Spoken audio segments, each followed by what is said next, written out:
Hello there, my name is Diana Kolesnik and now we will unveil the top news of recent days. The president of Ukraine, Volodymyr Zelenskyy, arrived on an official visit to Turkey. The program of the visit begins with a visit of the Hetman Ivan Mazepa corvette for the armed forces of Ukraine, which is being built at a shipyard near Istanbul. During the visit will be a bilateral meeting between Volodymyr Zelenskyy and the president of Turkey, Recep Tayyip Erdogan, as well as a meeting of the Ukrainian and Turkish delegations in an extended format. In addition, the president of Ukraine will meet with the representatives of Turkish defense companies.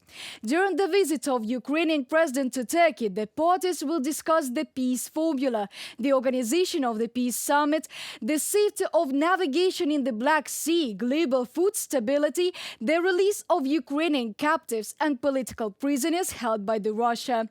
The meeting between Zelenskyy and Erdogan is taking place after the Minister of Foreign Affairs of Turkey, Hakan Fidan, insisted on the need for talks on a ceasefire in Ukraine as soon as possible. Earlier, Erdogan stated that Turkey continues to support a peaceful settlement of the full-scale Russian invasion of Ukraine and is ready to offer a platform for relevant negotiations. French President Emmanuel Macron said that France's support for Ukraine has no limits anymore. As Le Monde writes, this was announced by French politicians who took part in a meeting with the president at the Élysée Palace. Such a change of position was unexpected for many present, and the opposition forces met it with criticism. France's position has changed. There are no more red lines, there are no more restrictions. Communist representative Fabien Roussel described the content of the conversation. The deputy called these theses of Macron's readiness even too mirror to go to a military escalation, which in his opinion could harm France. Another unnamed participant in the meeting told Le Monde that Macron also spoke about the risks of the Russian army advancing towards Odessa or Kyiv.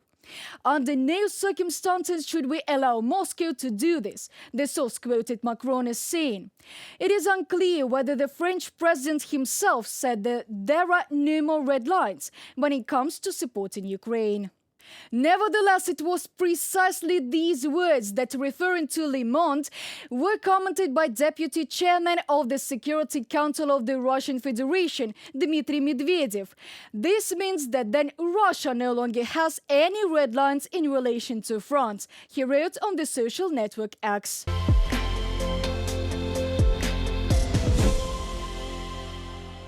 Volodymyr Zelenskyy approved the candidacy of Valerii Zaluzhnyi for the post of ambassador of Ukraine to Great Britain. The Ministry of Foreign Affairs of Ukraine sent a corresponding request to the British side. General Valerii Zaluzhnyi told me that this is the direction he would like to take. Diplomacy. The Ministry of Foreign Affairs of Ukraine has sent a corresponding request for agreement. Our alliance with Britain should only get stronger. Someone can say that a general cannot be an ambassador, but I will say that Valerii Zaluzhnyi is an intellectual and professional of the highest level, who enjoys the respect of colleagues all over the world. In my opinion, his experience will be desirable for all allied countries of Ukraine, and London is currently one of the most important capitals where issues of the global agenda are decided. So we are talking about strengthening one of the key areas of Ukrainian diplomacy. One of the main requirements for the ambassador of Ukraine to Great Britain was an understanding of the military context. In this sense, there is no better candidate than the former head of the armed forces. Moreover, Zaluzhnyi is a popular figure in Great Britain. Zaluzhnyi has special connections with the British press. This is a truly unique case when the general communicated more with the British The Economist than with the Ukrainian press. It was to this publication that Zaluzhnyi gave several key interviews that determined the agenda of the war, both in December 2022 and in November 2023. By the way, in 2020, Valerii Zaluzhnyi received a master's degree in international relations, so I'm sure that he will cope with this work. That concludes today's video.